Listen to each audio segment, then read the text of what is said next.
PTA meeting when she asked what I did. Oh, I'm looking to go back to work.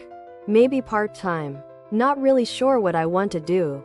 She remembered my bold statement of "Shhh, my coffee and I are having a moment, I will deal with you later, angry cat shirt," and said she'd heard of a place that needed part-time help and thought of me.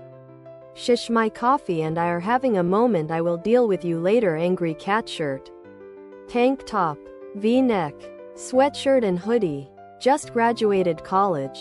Trying to figure out if I should take my 5th year.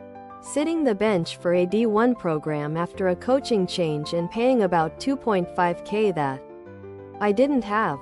"Shhh, my coffee and I are having a moment, I will deal with you later, angry cat shirt."